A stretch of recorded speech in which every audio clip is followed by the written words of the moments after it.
Quando a antropóloga norte-americana Margaret Mead escreveu seu livro Sexo e Temperamento, seu objetivo não foi de estabelecer se existem mesmo diferenças reais entre os sexos, nem o de saber se a mulher é mais instável que o homem ou não, e muito menos de estabelecer as bases do feminismo ou um tratado sobre os direitos da mulher. Sexo e Temperamento é um relato de como 3 sociedades agruparam as suas atitudes sociais com relação ao temperamento em torno de fatos das diferenças sexuais que são realmente evidentes.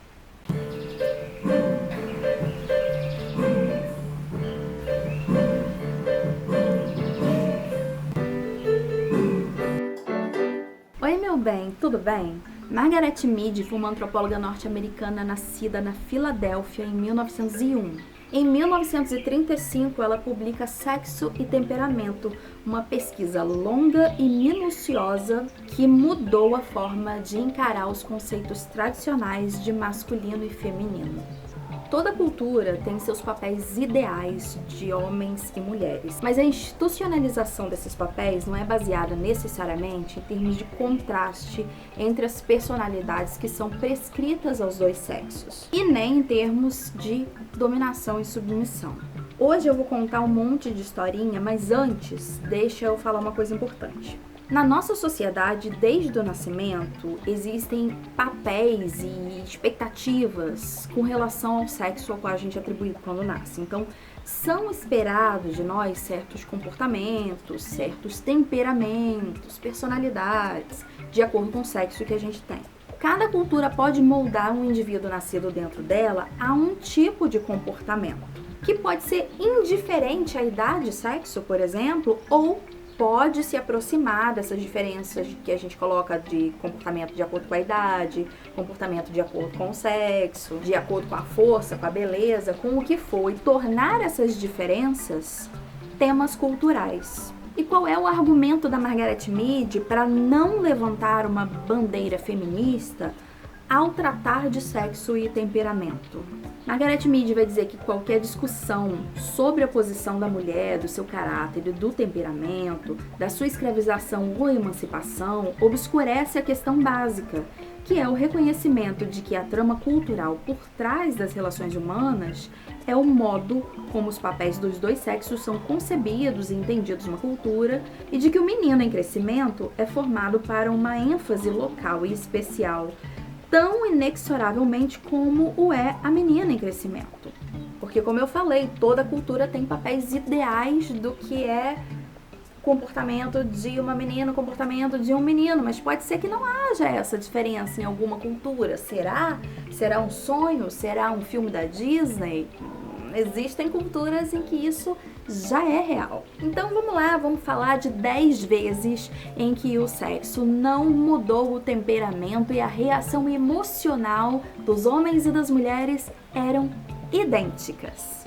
A Margaret Mead estuda 3 culturas que são Chambuli, Arapesh e Mundugu-Mor, especificamente neste livro.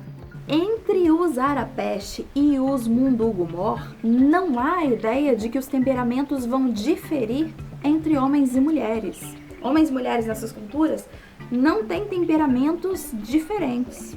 Ou seja, traços de personalidade como dominação, coragem, emotividade ou objetividade não são traços atribuídos a um sexo em detrimento do outro, em oposição ao outro. Então vamos lá, eu tô com a minha listinha aqui, que é de um antigo caderno de aula, né? Tem os fichamentos aqui, as aulas, ó. Primeira situação é sobre a força que tem uma crença cultural sobre o indivíduo. Entre os Mundugu-Mor, apenas as crianças que nascem com um cordão umbilical em volta do pescoço podem pintar boas pinturas, porque elas são acreditadas por serem artistas natas.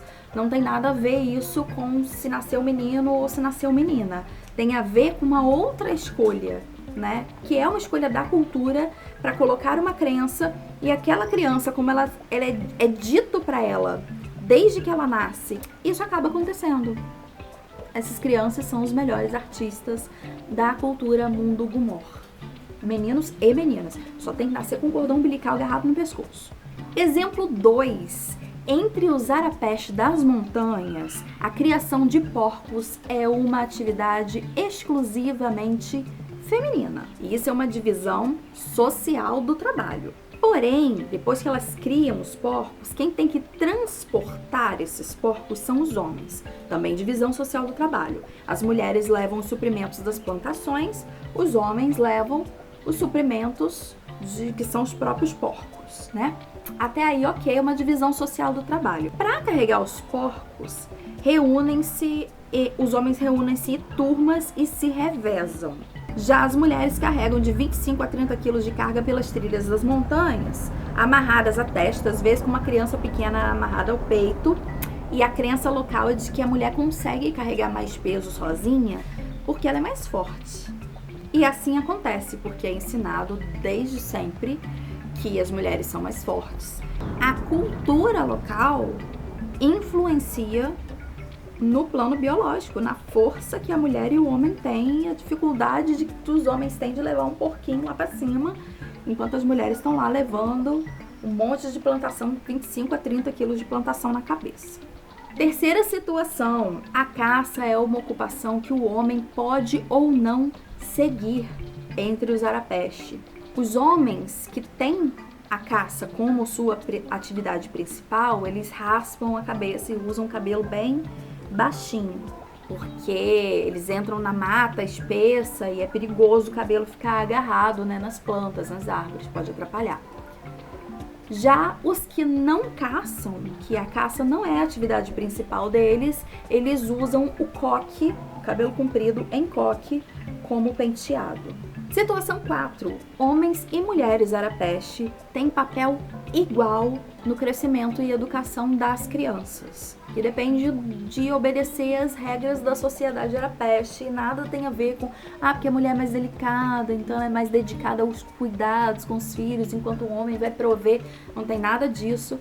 As atividades são igualmente divididas na criação das crianças. Situação 5. A vida Arapés está organizada de forma que homens e mulheres se unem numa façanha comum, que é primordialmente maternal, nutritiva e orientada para fora do eu, aquela coisa de cuidar, de se doar, que na nossa cultura é atribuída à mulher, em direção às necessidades da geração seguinte. Então, tanto homens quanto mulheres vão maternar, paternar, aquela coisa toda de cuidado, de se doar, de ser solícito, de ser amoroso, os dois sem diferença de gênero.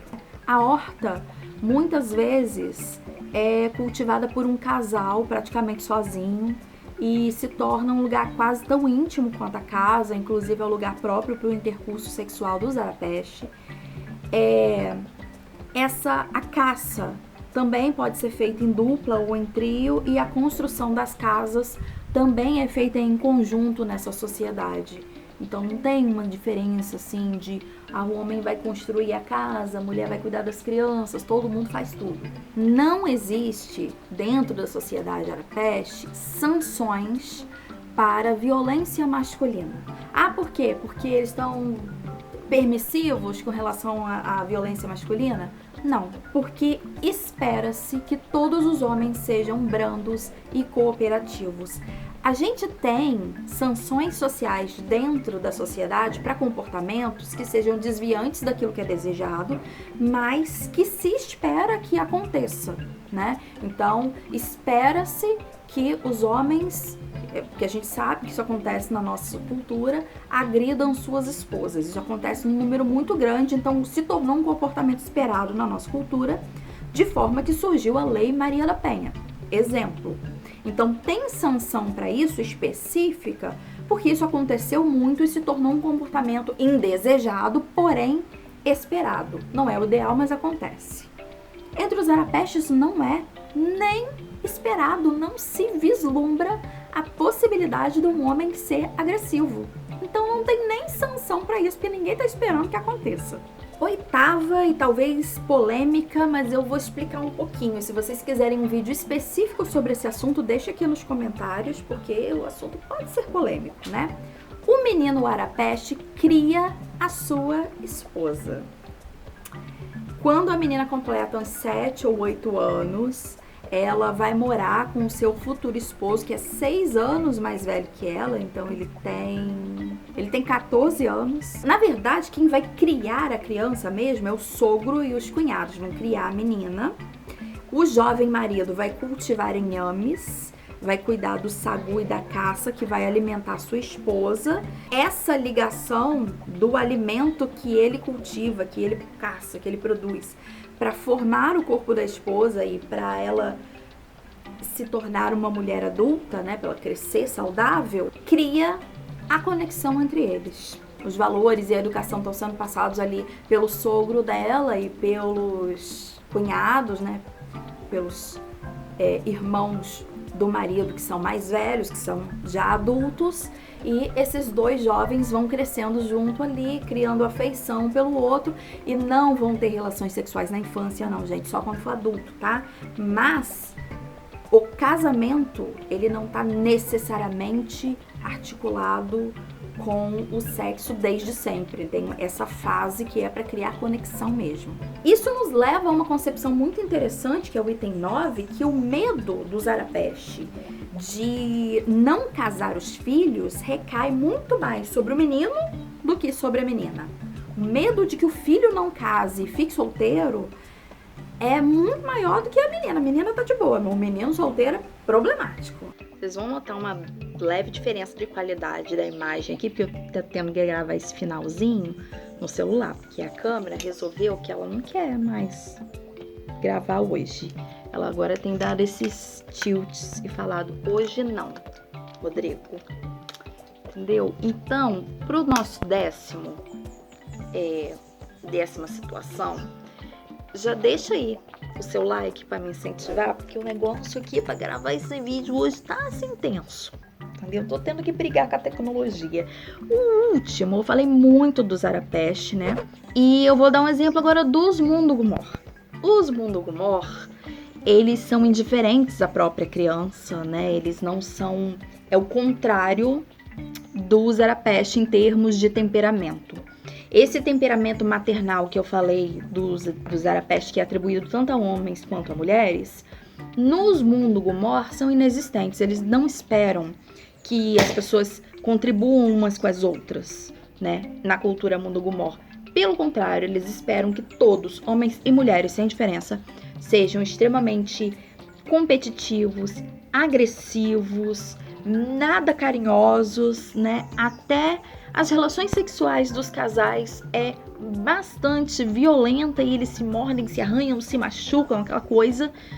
E essas características que na nossa cultura são atribuídas ao masculino, elas são muito mais gerais da cultura Mundugumor do que associadas a um sexo especificamente. Então elas são ensinadas para todos os indivíduos sem discriminação de gênero ou de sexo dentro da cultura Mundugumor.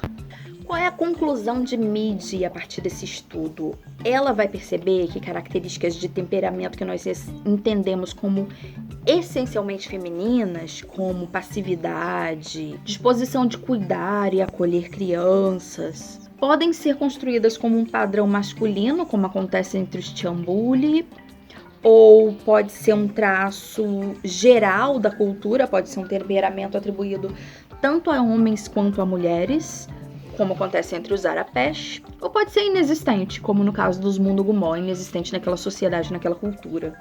Se aparece uma pessoa com tendências mais a cuidar do outro, com essa aptidão dele individual, ela vai ser uma inadaptada cultural dentro da cultura Mundugumor.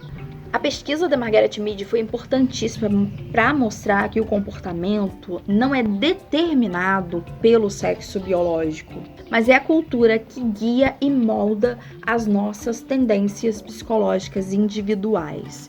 Se você gostou desse vídeo, deixa o seu curtir, se inscreve no canal se ainda não for inscrito. Muito obrigada por assistir, foi um prazer enorme reencontrar você. Deixa suas impressões aqui embaixo nos comentários. Assiste esses 2 vídeos que estão aqui na tela. Um beijo, até a próxima.